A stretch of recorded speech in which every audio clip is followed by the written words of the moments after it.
자, 우리가 지금 계속 하나님의 속성을 보고 있는데 제가 지난번에 얘기했지만 하나님의 속성을 두 가지로 구분지면 어떻게 구분질 수 있어요? 분류법. 혹시 기억나? 하나님의 속성을 분류할 때 어떻게 분류하는지 혹시 기억 안 나? 어렵지 조금. 음.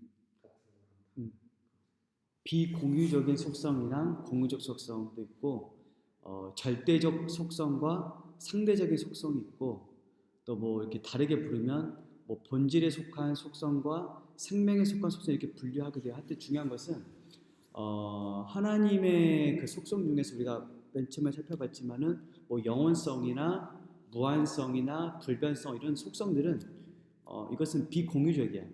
공유할 수가 없는 속성이고 공유적인 속성을 이제 우리 살펴볼 건데 공유적 속성이 뭐냐면은 하나님과 우리 사이에 어느 정도 상응하는 함께 공유할 수 있는 속성이 있다는 거예요. 물론 이제 그 하나님의 이제 그 공유할 수 있는 속성도 그러니까 질적으로 보게 되면 애초에 비교 자체가 안 돼. 다만 우리도 어느 정도 거기에 참여하기 때문에 함께 공유할 수 있다는 선에서 이제 공유적 속성이라고 부르는데 자. 우리가 이제 공유적 속성에서 첫 번째가 뭐냐면은 자 9페이지 보세요. 자 9페이지 보면 자 하나님의 거룩하심이야 거룩하심. 자 이 거룩함은 뭘까요? 여러분 거룩함이 뭐예요? 거룩함. 자 말씀 먼저 볼게요. 자 이사야 6장 3절 말씀 우리 순수가 읽고 계시록 4장 8절 말씀 우리 예성이가 말씀 읽어주세요.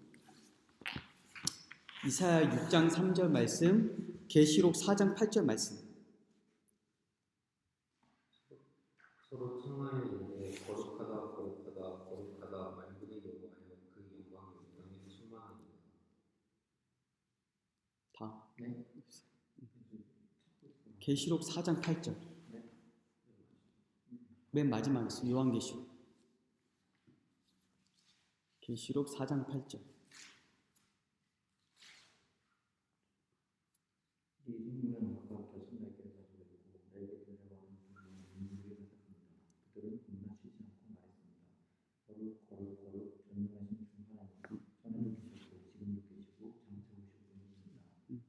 자, 지금 여러분 성경을 읽으면 하나님의 거룩하심에 대한 속성이 아마 가장 많이 나올 거예요.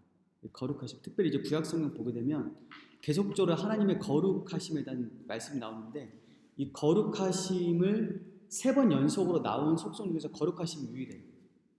이거 되게 중요해요. 왜냐하면 우리가 여러분 우리가 이제 그 영어에서 우리가 그 최상급을 어떻게 표현해?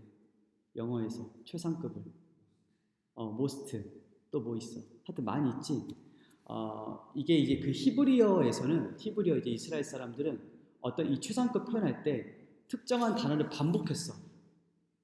특별히 우리가 예수님께서 진실로 진실로 이게 아멘 아멘이거든. 그러니까 진실로 진실로처럼 어떤 특정한 단어를 반복하면 그 최상급인 거야. 근데 3번을 반복한다는 것은 그것은 거의 가장 최상급 중에 최상급이야. 유일하게 성경에서 하나님의 속성 중에서 유일하게 최상급을 사용하는 것이 뭐냐면은 하나님의 거룩하심이에요. 그만큼 하나님께서 거룩하시고 거룩하시고 거룩하시다는 거예요. 자 여러분 이 하나님의 거룩하심을 지금 자 이게 책에 이렇게 되어 있지만은 자 설명을 더 많이 해드릴 거예요. 에드워드 이라는 사람이 이 거룩하심을 이렇게 표현했거든. 하나님의 모든 속성이 이 백미래 백미인데 이것이 없으면 하나님의 지혜는 교활함으로 그치고 하나님의 공의는 잔인함으로 귀착되고 하나님의 주권은 폭정으로 끝나고 하나님의 자비는 우매한 연민으로 마감된다는 거예요. 여러분 이해돼? 그러니까 하나님의 이 거룩하심이 없는 다른 속성은 생각해봐. 어떨 것 같아? 하나님의 지혜가 그러니까 하나님의 거룩하심이 하나님의 도덕적인 순결함을 가지고 있는데 만약에 하나님의 지혜가 도덕적으로 순결하지 않으면 어떨 것 같아? 교활함으로 빠질 수 있겠지. 그치? 또 마찬가지로 하나님의 주권이 또 하나님의 주권이 거룩하심이 더해지지 않는 주권은 어떨 것 같아? 어떤 폭정으로 끝날 수 있다는 거예요.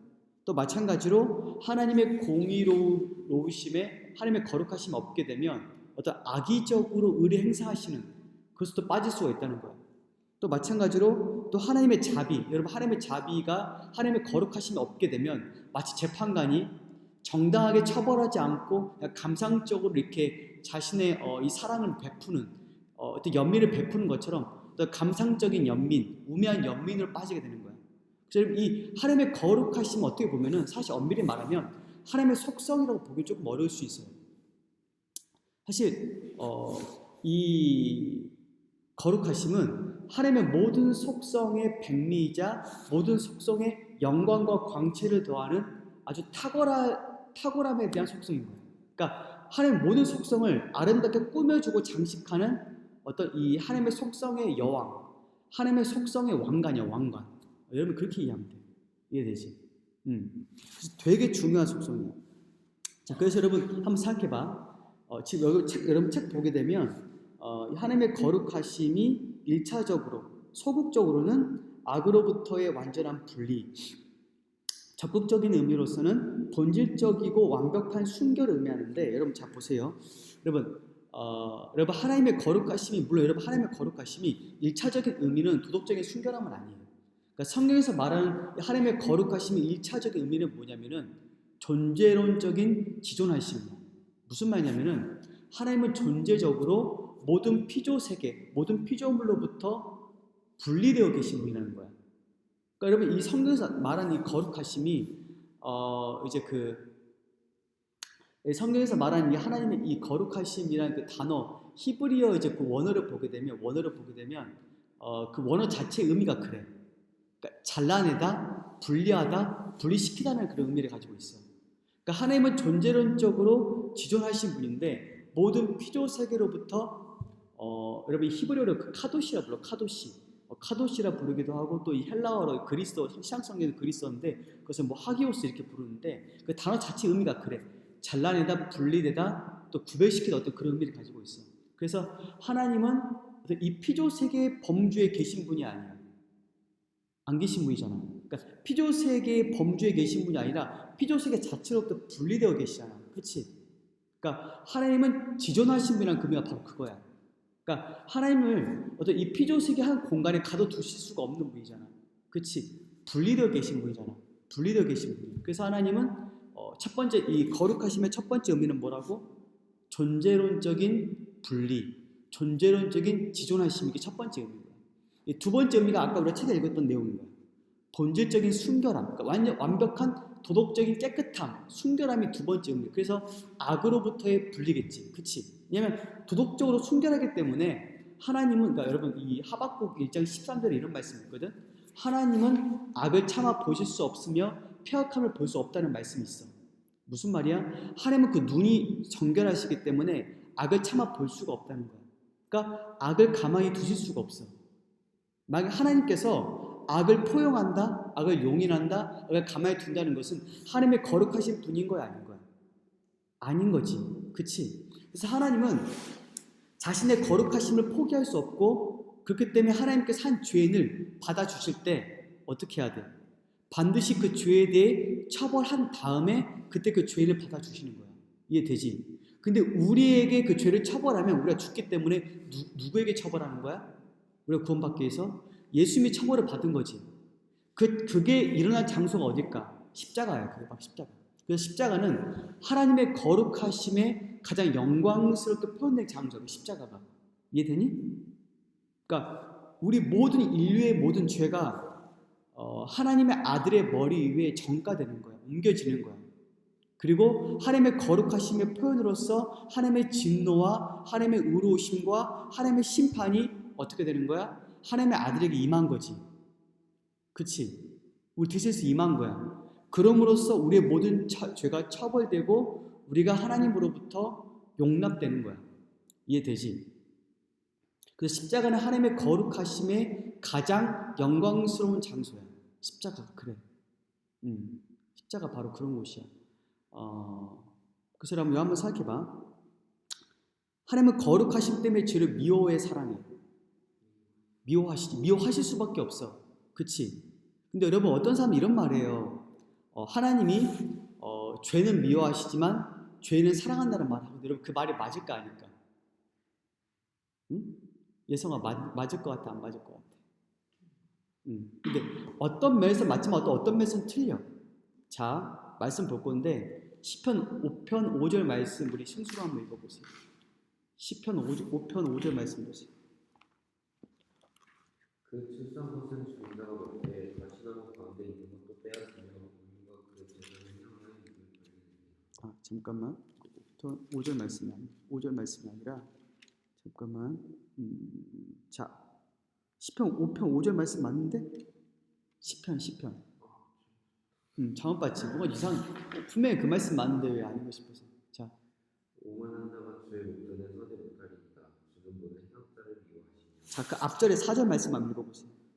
주는 죄악을 기뻐하는 신이 아니시니 악이 주와 함께 기뻐하지. 자, 주는 죄악을 기뻐하는 신이 아니지. 5절 말씀 보세요. 오만한 자들이 주의 목전에 서지 못하고 주는 모든 행악자를 미워한단 말이야. 무슨 말이야? 그렇다면 여러분, 하나님은 죄인을 미워해 사랑해.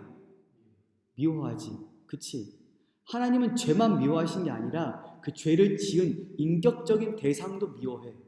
그 죄인도 미워한단 말이야. 그치? 잠깐 한번 생각해봐. 하나님은 죄에 대한 불쾌감을 표현하실 거 아니야. 그치? 자, 그래서 여러분 한번 생각해봐. 하나님은 죄를 미워하실 때 그냥 한순간만 미워해? 아니면 영원히 미워해?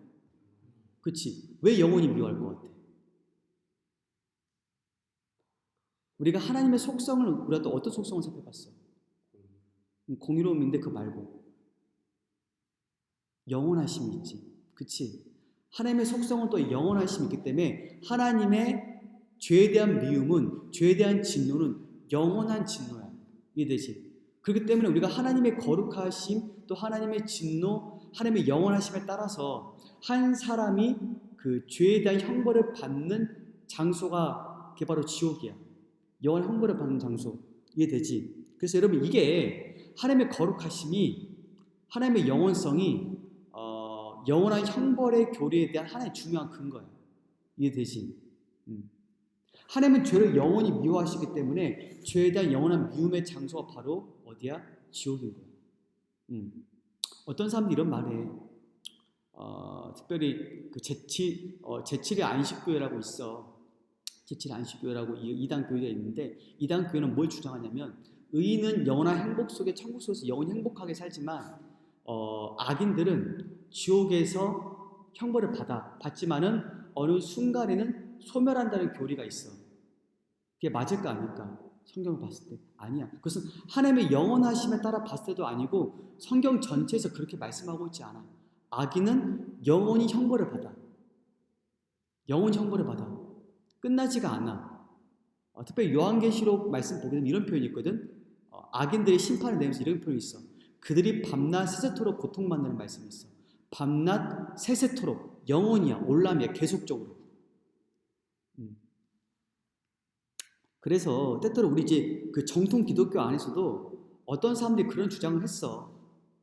그 어떤 유명한 신학자가 뭐 영원한 형벌 교리 좀 부정하면서 악인의 소멸 교리를 주장했지만은 절대 그 성경적인 교리가 아니야.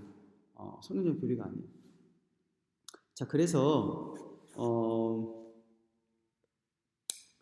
예수님께서 아까 내가 말씀드렸지만은 예수님께서 택한 죄인들, 믿는 자들 대신해서 십자가에서 영원한 형벌을 받으셨는데 그 십자가에서 형벌을 받으실 때에 그 하나님의 거룩하심으로서 그 진노에 대해서 그 어떤 사람이 이런 말을 했어. 한번 잘 들어봐봐.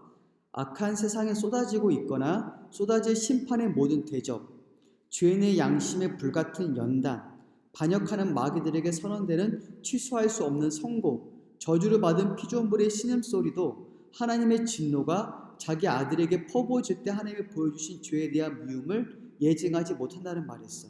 무슨 말이야? 하나님의 진노, 하나님의 거룩하심의 표현으로서 하나님의 진노가 십자가에서 자신의 사랑하는 아들에게 퍼부으셨거든. 한번 생각해봐. 이 세계에서 벌어지는 하나님의 어떤 진노와 심판도 그 십자가에서 벌어진 그 엄청난 사건을 예증해 주지 못한다는 거야. 이해되니? 그러니까 이 십자가의 그 사건, 하나님의 거룩하심이 드러난, 하나님의 거룩하심의 영광이 가장 찬란히 드러난 그 십자가도 우리 인간의 이성으로 이것을 다 이해할 수가 없어. 파악할 수도 없고 그 엄청난 죄에 대한 미움과 진노와 심판은 그 누구도 헤아릴 수가 없어. 사람의 말로 표현할 수도 없고.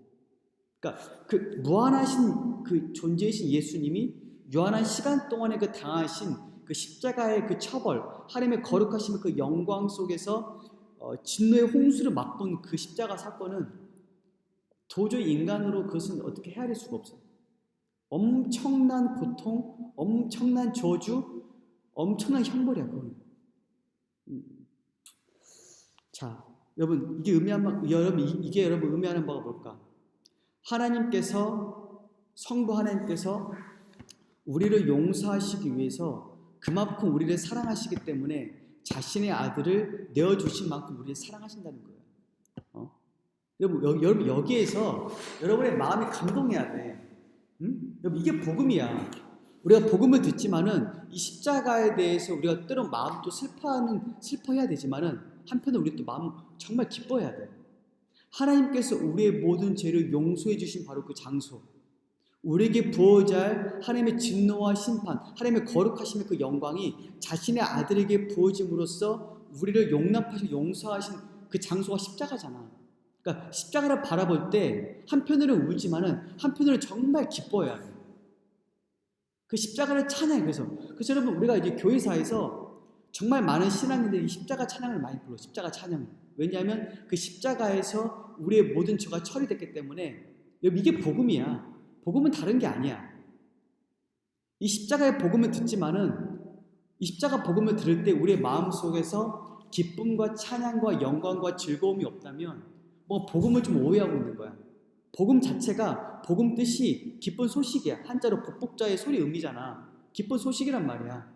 이 기쁜 소식, 예수님의 그 복음, 십자가에서 우리의 모든 죄를 담당하시고 거기에 대한 증거로서 3일 만에 부활하신 그 사건, 십자가 부활의 복음을 듣지만은 마음의 감동과 감격과 기쁨이 없다면 뭔가 오해하고 있는 거야. 응? 뭔가 십자가의 그 복음을 오해하고 지도 이해하지 못한 거야. 이해되지? 이거 되게 중요해.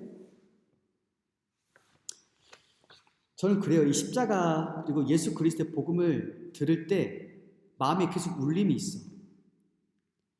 한편으로는 나의 죄 때문에 슬퍼하고 눈물을 흘리고 정말 애통해야 되지만은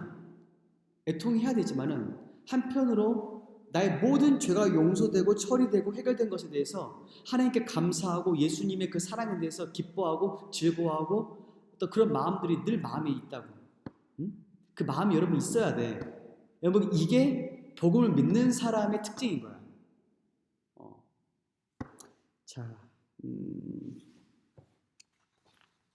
자, 다음으로 중요한 게 여러분 뭐냐면은 여러분 이 거룩하심은 여러분 책에는 없어. 왜냐면 제가 저번에 얘기했지만은 책은 정말 많은 걸 다 압축한 거야. 책은 그냥 여러분 솔직히 책은 그냥 개요야 개요. 사실 개요도 아니야. 내용이 사실 좀 많이 빈약해. 정말 내용을 많이 압축했기 때문에 빈약해. 왜냐면 다 다룰 수가 없고 다 담아야 되면은 이 책값이 이 한 권도 사실 6,000원, 7,000원이야. 이 제본도. 근데 아마 다 담는다면은 아마 몇만 원 될 거야. 근데 그렇게 할 수가 없고. 자, 그래서 두 번째 중요한 게 뭐냐면은 여러분 이거야. 자, 예수님이 이제 죽으셨다면은 자, 그다음에 중요한 게 뭐냐면은 자, 성령 하나님께서 그 예수님께서 완성하신 구원의 사역을 어떻게 하실까? 영원 전에 하나님이 택하신 자들에게 그 구원의 은택을 적용하시는 게 성령님의 사역인 거야. 이해되니? 자, 여러분 이 구원이라는 게 나중에 이제 우리가 그 여름 수련회 때 살펴볼 거야. 더 깊이. 자, 중요한 게 뭐냐면은 이 구원의 사역은 삼위일체 하나님의 사역인데 우리가 보편적으로 통상적으로 이 구원 사역을 삼위일체 하나님의 사역을 설명할 때 각각의 삼위일체 하나님에게 귀속시키는 게 있어. 성부 하나님은 영원 전에 하나님의 백성을 택하셔. 비참하고 불행한 피조물, 타락하고 부패한 덩어리 상태에 있는 그 악한 죄인들을 몇몇을 하나님은 택하셔. 택한 자를 자신의 아들에게 주시는 거야. 자신의 아들에게 맡기시는 거야. 자, 이게 성부 하나님의 사역이고 성자 하나님의 사역은 뭐냐면은 때가 되어서 성자 하나님이 인간의 몸을 입고 이 땅에 오심으로 완전한 죄 없는 삶을 사시고 또 우리의 모든 죄를 짊어지시고 십자가에서 믿는 자들의 죄를 짊어지는 거야. 짊어지시고 십자가에서 죽으시고 3일 만에 부활하심으로써 모든 구원의 사역을 완성시키는 게 이게 성자 하나님의 사역인 거야. 그다음에 성령 하나님께서는 이 예수님이 완성하신 이 모든 사역을 모든 세대 가운데서 택한 자들의 마음 가운데서 성령 하나님이 이 구원의 사역을 적용시키시고 구원의 역사를 일으키시는 게 성령 하나님의 사역인 거야. 이해되지? 이게 삼위일체 하나님의 사역인 거야. 이해되지? 자, 성령 하나님께서 자, 믿는 자들의 마음 가운데서 역사하심으로써 어떤 회심시키시고 회개케 하시고 믿음을 주신단 말이야. 근데 또 하나 중요한 사역이 뭐냐면은 거룩함을 전달하시는 사역이야. 거룩함. 뭐냐면 이것을 이제 신학적인 용어로 어떻게 부르냐면은 성화의 사역이야. 성화의 사역. 성화가 거룩할 성자의 될 화야. 무슨 말이냐면 거룩하게 되는 거야. 쉽게 말하면은 그 소구적인 의미는 이런 거야. 우리한테 있는 그 죄된 본성의 습성들을 조금씩 제거해 가는 거야. 적극적인 의미로는 뭐냐면은 하나님의 말씀을 순종하도록 마음의 열망을 불어넣으시는 거야. 이게 성화의 사역이야. 이해되니? 이해돼? 쉽지? 그치? 별로 어려운 게 아니야. 정말 간단하게 말한 거야. 자, 그래서 우리가 구원받은 사람이라면 생각해봐. 구원받은 사람이라면 뭐가 필요할까? 그러니까 구원받은 사람의 가장 큰 증거가 뭘까? 응? 증거가 뭘 것 같아? 예성아? 응? 사실 내가 지금 다 얘기했어. 뭘까? 성령님께서 우리 영혼 속에 들어오셔서 자신의 거룩함을 전달하시면 구원받은 사람의 삶에 뭐가 있을까? 변화가 있겠지. 그 변화가 어떤 변화야? 거룩한 변화겠지. 거룩함은 정말 쉽게 표현하면 이런 거야. 하나님이 사랑하는 걸 사랑하는 거야. 하나님이 미워하는 것을 내가 어떻게 해야 돼? 미워하는 거야. 이게 거룩함이야. 간단하게 표현하면 그래. 그 기준이 어디에 있어? 하나님 말씀에 있는 거지. 그치? 그래서 하나님 말씀에 순종하는 삶이 거룩한 삶인 거야. 이게 또한 성결한 삶인 거야. 그치? 깨끗한 삶인 거야, 그게. 그래서 우리가 이제 그 레위기 19장 2절 말씀에 이런 말씀이 있거든. 되게 중요한 말씀이야. 내가 거룩하니 너희도 거룩하라는 말씀이 있어. 그치? 그래서 구원받은 사람의 어떤 결정적인 증거는 그 사람의 인격, 그 사람의 삶, 그 사람의 언어, 그 사람의 행위에 있어서 거룩함의 열매가 있는가요? 그건 또한 성령의 열매라고 부르기도 해. 어떤 이런 열매들이 나한테 있으면 나는 구원받은 사람으로서의 어떤 증거를 내가 가지고 있는 거야. 이해되니? 한번 생각해봐. 내가 정말 많은 예를 들지만은 얘는 정말 중요한 예야. 우리가 어떤 수원지의 물 상태를 알기 위해서 그냥 그 수원지에서 흘러나온 그 물, 시냇가의 물을 보면 돼. 그 물 상태를 보게 되면 수원지 상태를 알 수 있는 거야. 내가 정말 하나님의 택함 받은 사람인 걸 알고 싶으면, 내가 정말 예수 그리스도께서 나의 죄를 짊어지고 죽으신 것을 내가 정말 알고 싶다면은 나의 변화된 삶의 모습을 보면 돼.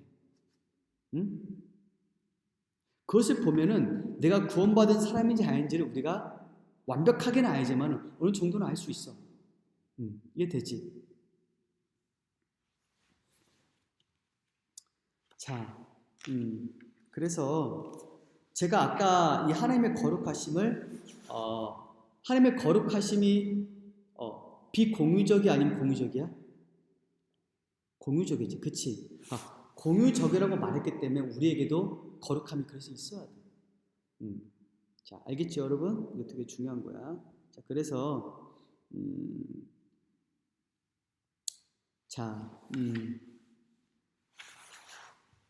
여러분 또 하나 중요한 게 뭐냐면은 여러분 하나님은 거룩하심 때문에 또 하나님은 자기를 사랑해야 돼. 또한 자기 자신을 위해서 또한 자기의 영광을 위해서 활동하셔야 돼. 여러분 왜 그럴까? 여러분 어떤 사람이 이런 말이에요. 여러분 우리가 이제 그 성경이나 또 신앙 고백서, 성경을 요약한 신앙 고백서를 보게 되면 하나님은 자기 자신을 위해서 모든 것들을 행하시고 또한 하나님께서는 자기 영광을 위해서 일한다는 그 표현들이 많이 있거든요. 성경을 보게 되면. 근데 어떤 사람이 이런 말이에요. 하나님은 그렇다면 하나님은 자기 중심적인 분이 아니에요? 또 하나님은 이기적인 분이 아니라 이렇게 말하는 분들이 있어. 근데 여러분 그게 맞을까 아닐까? 응? 한번 생각해봐. 하나님이 자기 자신을 위해서 일하는 게 이기적인 것과 아닐까? 그거 되게 중요한 건데. 응? 여러분 한번 생각해봐. 여러분 성경에서 하나님은 최고의 선함이야. 또는 최고로 거룩하신 분이야. 그러니까 하나님의 거룩하심이라는 게 또 어떤 의미에서는 하나님은 최상으로 탁월하신 분이야. 그치? 자, 한번 생각해봐.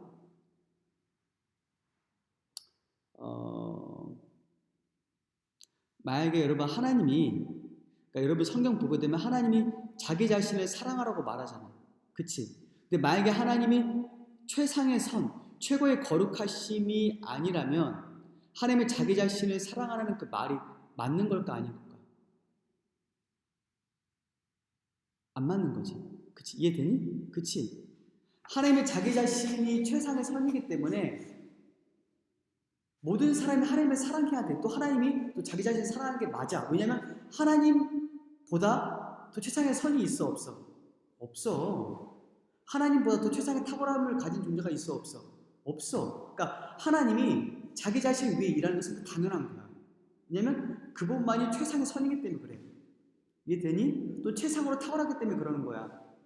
하나님이 최상으로 탁월하기 때문에 위대하기 때문에 하나님이 행하시는 그 모든 일을 다 위대해. 그래서 하나님은 자기 자신 영광을 위해서 일하는 게 마땅해. 최상의 선이기 때문에 그런 거야.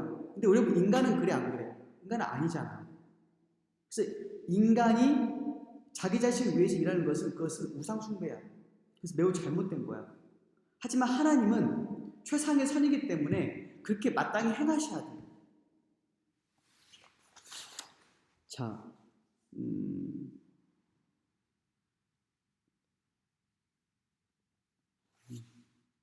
그래서 여러분 이런 게 있어.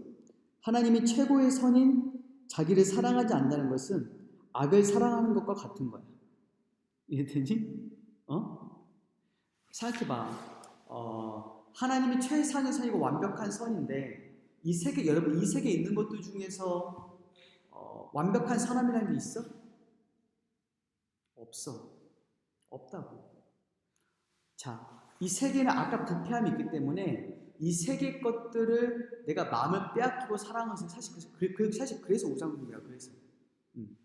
그래서 오직 하나님만 우리가 사랑을 해야 돼. 자,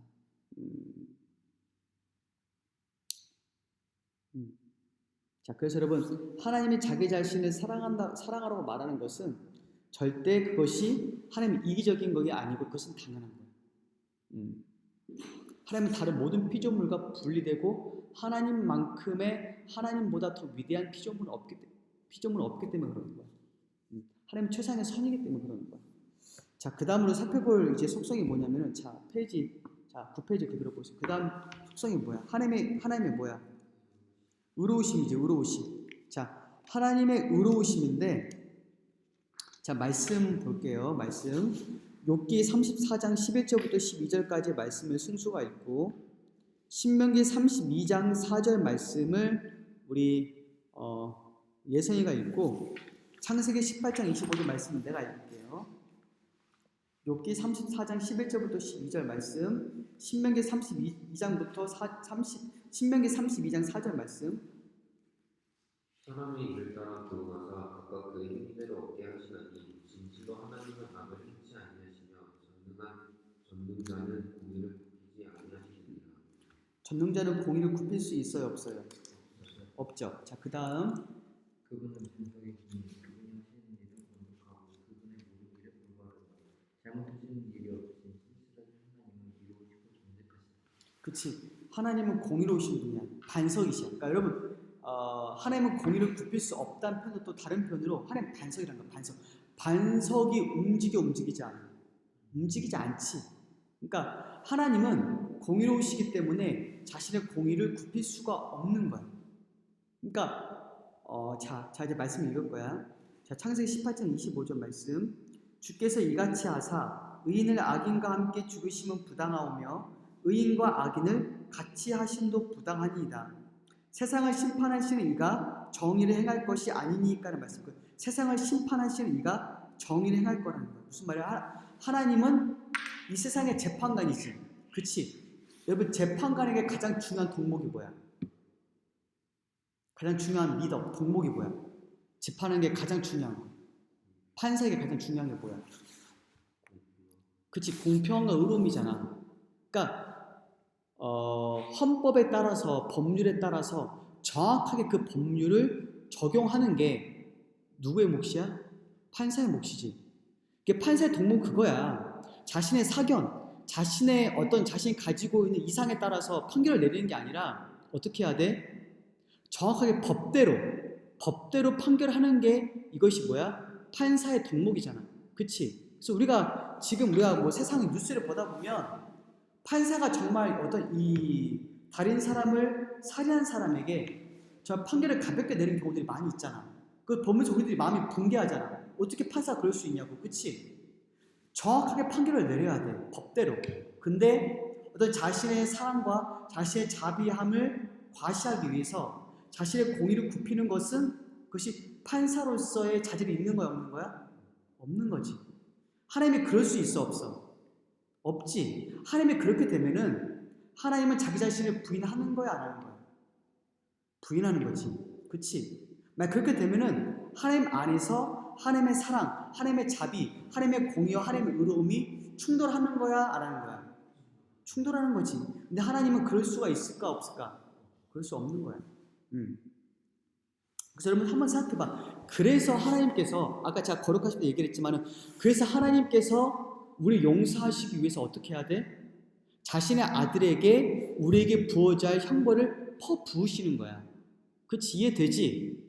그러니까 하나님의 의로우시라는 게 또 어떻게 우리가 부를 수 있냐면 하나님의 의로우심은 하나님의 거룩하심에 대한 하나의 행사 보여주는 거야. 그러니까 하나님의 거룩하심이 외적으로 표출이 되면 그것이 하나님의 뭐야?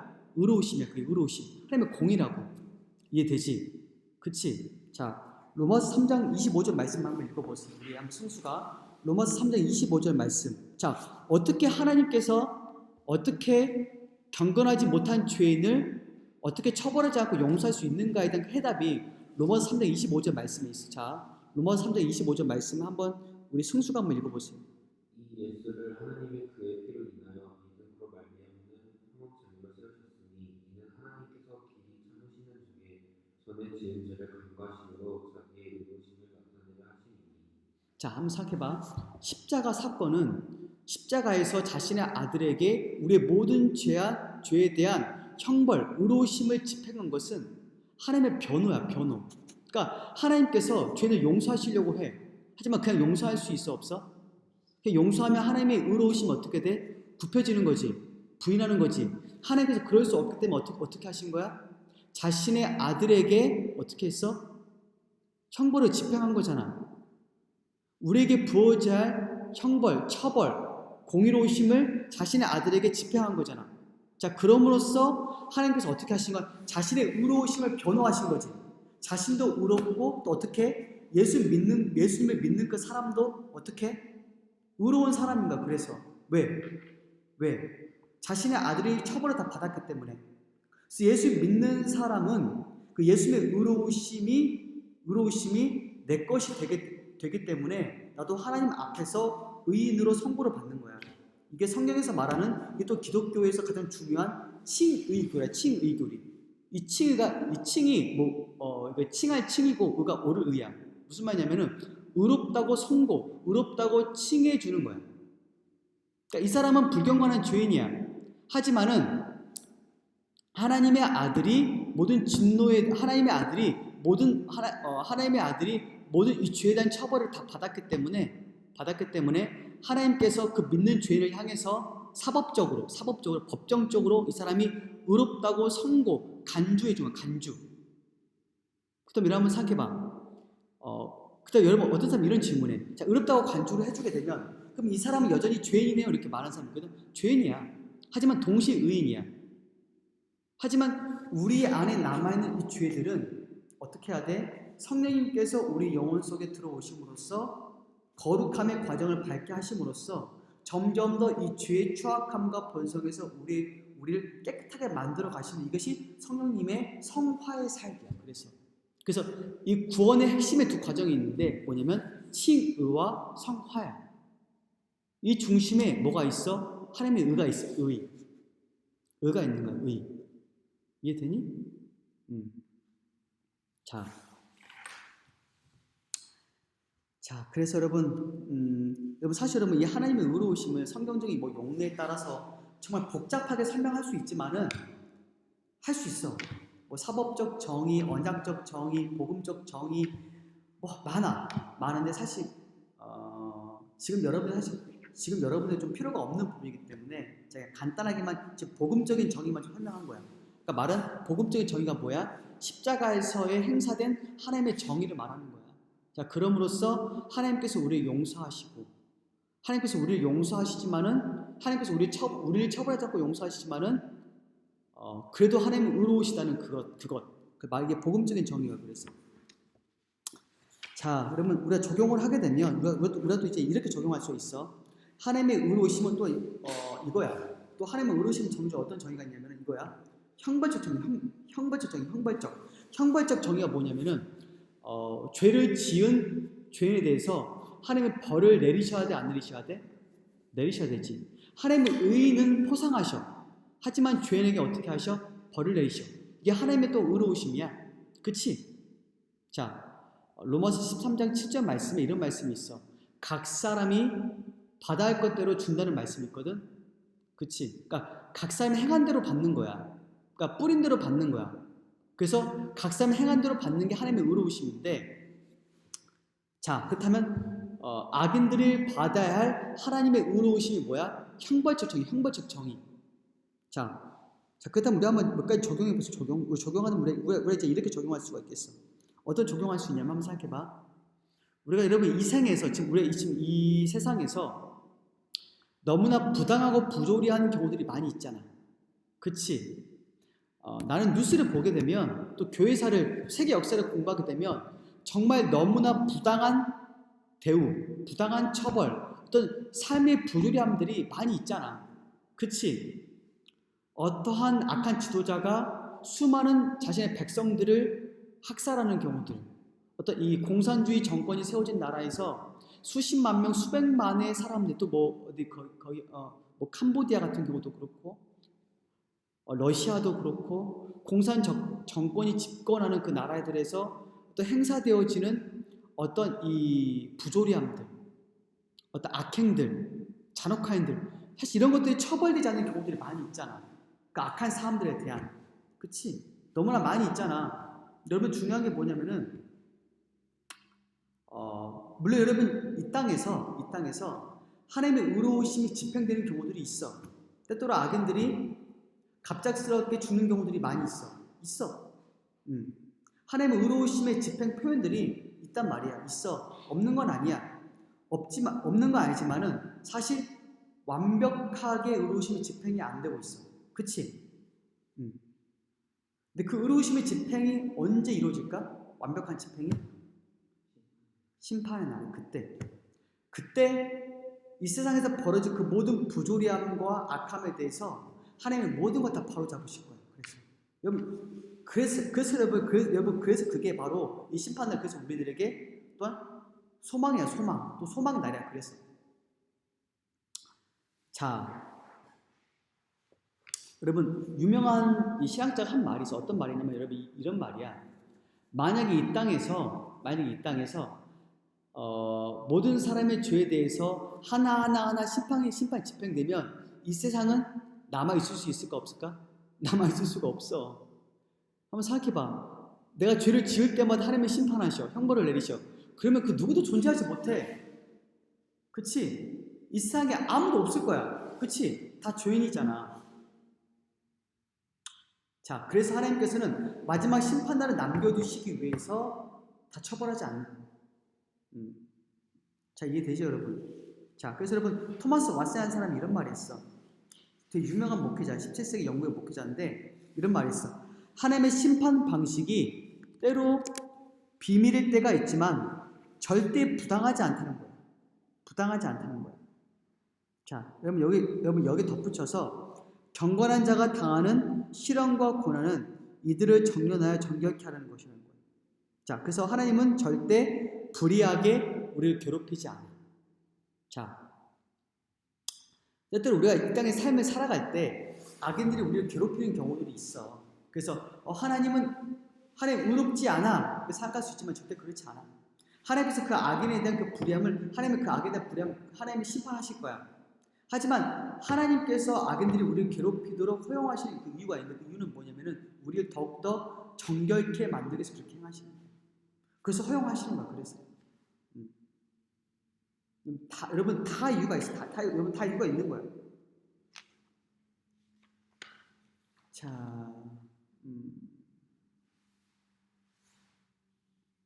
자, 여러분 이 마지막 심판날에 대한 이 토마스 왓슨 목사님의 어떤 이 말인데, 제가 이걸 한번 잘 들어봐봐. 이거 되게 중요한 말이야.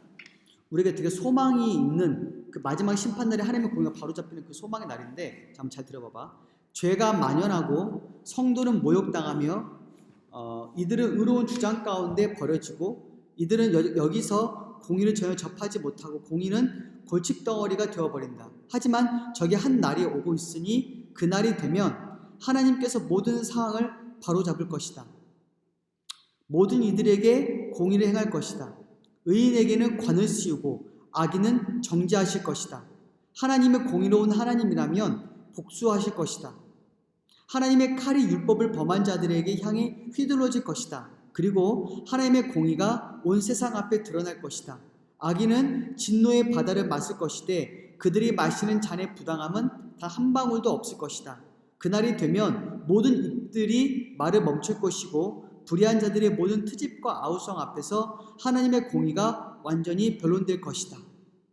자, 그렇게 말했어. 자, 여러분 하나님의 의와 공의가 드러나는 어떤 이 영역들이 있는데 그냥 넘어가고 자, 시간이 많이 갔기 때문에 하나님의 선하심과 사랑에 대해서 이것만 좀 가볍게 하고 이제 마치도록 할 거예요. 자, 하나님의 선하심과 사랑에 대해서만 좀 우리가 그 다음 페이지 보세요. 하나님의 선하심과 사랑이 조금 비슷하기 때문에 제가 좀 묶어서 설명해 드릴게요. 10페이지 보게 되면 자 10페이지 보게 되면 하나님은 선하시고 사랑이시다. 성경에서 이 두 단어는 어느 정도 상호 교환이 가능하다는 거예요. 하지만 그들 간에 일종의 구분이 있지만은 상호 교환이 가능한. 첫 번째 하나님의 선하심 뭐예요? 하나님으로 하여금 그분의 모든 피조물을 관대하게 친절하게 다루도록 하는 하나님의 완전하심. 자, 시편 145편 9절 말씀을 우리 승수가 한번 읽어보세요. 이게 하나님의 선하심이야. 선하심. 자, 선하심 또는 인자하심, 이렇게 불러요. 인자하심 아니면 또 이렇게 선하심이라고 불러요. 자, 하나님의 선하심, 시편 145편 9절 말씀 읽어주세요. 여호와께서는 만유를 선다하시며 그 지으신 모든 것에 긍휼을 베푸시는도다. 자, 그 지으신 모든 것을 어떻게 하시는 분이야? 긍휼을 베푸시는 분이지. 자, 이게 하나님의 선하심이야. 근데 사실 하나님의 사랑, 하나님의 사랑이 되게 비슷해, 유사해. 상호 교환할 수 있어. 근데 엄밀히 구분하자면은 이제 그렇다는 거야. 자, 하나님의 인자하심은 또 하나님의 선하심도 같은 표현이야. 하나님의 인자하심, 하나님의 선하심, 하나님의 사랑은 되게 다 유사한 표현이야, 성경에서. 자, 그 다음에 하나님의 사랑을 보게 되면, 자, 하나님의 사랑. 자, 하나님의 사랑도 하나님의 선하심과 비슷한데, 여러분 여기서 되게 중요한 게 뭐냐면은, 여러분 이게 되게 중요해요. 여러분 이게 하나님의 사랑이 삼위일체 교리에서 되게 중요해요. 삼위일체 교리에서 왜 중요하냐면, 한번 생각해봐. 지금 이 땅에 있는 사랑은 삼위일체 하나님에 대한 사랑의 반영이야.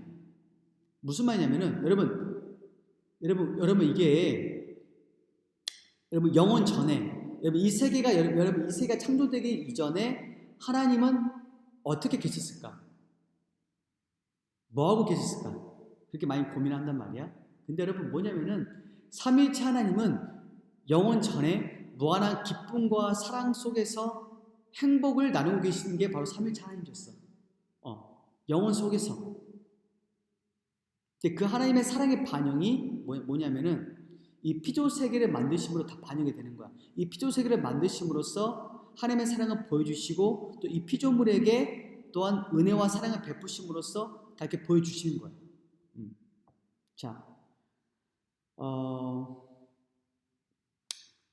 자, 그렇다면 여러분, 그렇다면 그 다음 문단 보게 되면 그렇다면 하나님 안에 있는 영광스러운 특성들은 어떻게 스스로 계시되고 드러나는 것인가에 대한 질문을 새기는데 여러분 여기에 대한 네 가지 방식으로 하나님의 선하심과 사랑과 인자하심이 나타나. 첫 번째는 뭐냐면은 하나님은 자신의 피조물에 대한 선하심과 사랑을 일반적인 방법으로 나타내. 일반적인 방법 뭐냐면은 모든 사람들에게 차별 없이 베풀어 주시는 하나님의 선하심. 여러분 이게 첫 번째. 그래서 여러분 쉽게 말하면 여러분 이거야. 일반적인 은혜. 여러분 우리 말씀 잠깐 볼 거예요. 말씀 볼 건데 자 마태복음 5장 45절 말씀을 손수가 읽고 예성이가 사도행전 14장 17절 말씀 읽어주세요. 자 모든 사람들에게 차별 없이 베풀어 주는 하나님의 선하심, 하나님의 관대하심, 하나님의 인자하심이 있어. 자 읽어주세요. 이같이 한즉 하늘에 계신 너희 아버지 아버지시니 이는 하나님이 그 해를 악인과 선인에게 비치게 하시며 이를 의로운 자와 불의한 자에게 내리시니이다. 자 하나님의 햇빛을 선한 사람에게 햇빛을 주셔? 아니지. 선한 사람은 악인의 모두에게 다 햇빛 주신단 말이야. 또 그뿐만이 아니야. 비를 의로운 자 불의한 자에게 다 주지. 그치? 모든 사람들에게 하나님께서는 값없이 자신의 은혜를 베풀어 주셔. 일반적인 은혜를 말하는 거야. 모든 사람이 주시는 일반적인 은혜. 이게 하나님의 선하심, 하나님의 일반적인 선하심이야. 자, 그 다음 우리 예성이.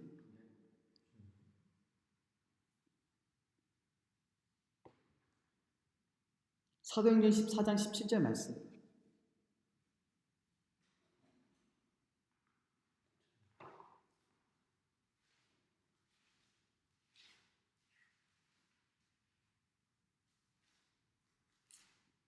사도행전 14장 17절 말씀.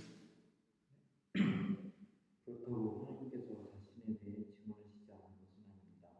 하나님께서는 다윗을 그가 하늘에서 비를 내려 때가 되면 열매를 맺게 하시고 넉넉한 양식을 보낼 때 여러분의 마음의 기쁨으로 가득 채우셨습니다. 비와 선한 결실기를 모든 사람에게 다 베풀어 주었다는 거지. 그치? 이것 때문에 어떤 사람도 어느 시대에 살았던 사람도 하나님을 부인할 수 있다 없다? 없다는 거야. 이것이 하나의 중요한 하나님의 증거야. 우리가 가장 첫 번째 시간에 우리가 그때 공부했던 게 뭘까? 첫 번째 시간에 일반 계시지. 그러니까 일반 계시가 뭐야? 일반적으로 통상적으로 보편적으로 모든 사람들에게 자신의 뜻, 자신의 속성, 자신의 어떠하심을 나타내는 게 일반 계시잖아. 그치? 그러니까 하나님께서는 자신의 선하심을 모든 사람들에게 다 보여주셨어.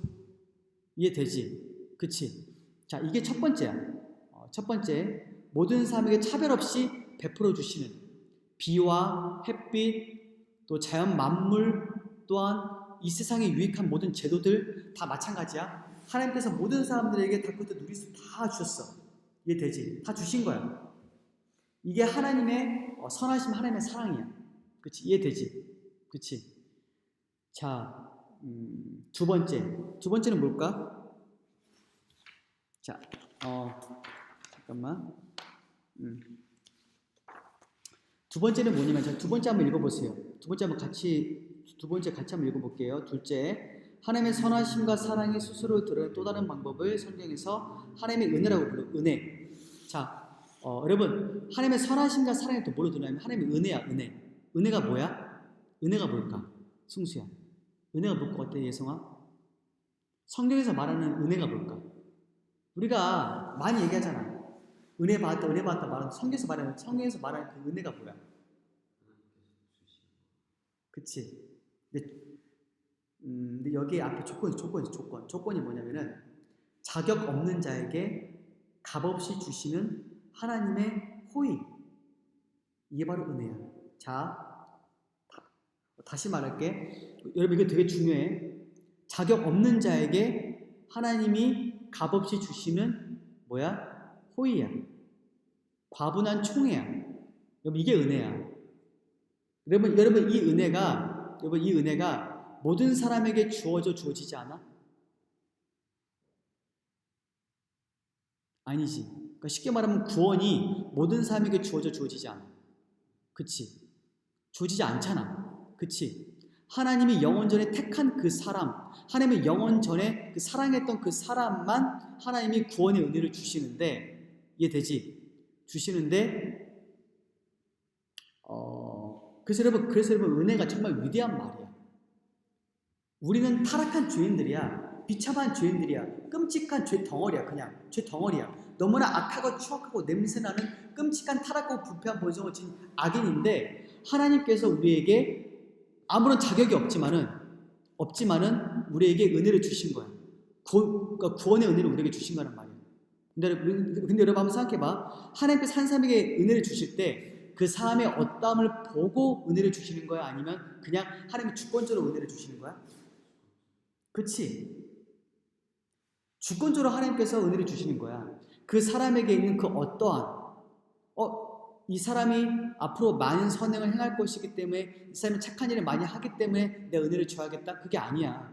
하나님은 주권적으로 자유롭게 기쁘게 은혜를 주는. 만약에 이 사람이 뭔가 착실한 일을 많이 행하기 때문에 이 사람이 앞으로 어떤 일을 행할 것이기 때문에 은혜를 주시면 그것은 은혜가 아니지. 그치? 그냥 보상이야. 보상. 성과지. 왜냐면 이 사람이 그 일을 해왔기 때문에 주는 것은 그 사람 그 보상이야. 보상.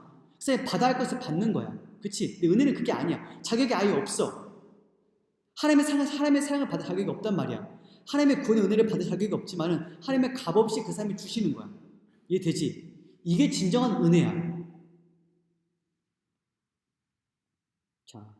자, 오늘 여기까지만 하고 다음 주에 이어서 하나님의 선하심과 사랑을 쭉 하고 그 다음에 하나님에 대한 진노, 그 다음에 하나님의 신실하심을 하고 마치면 될 것 같아요.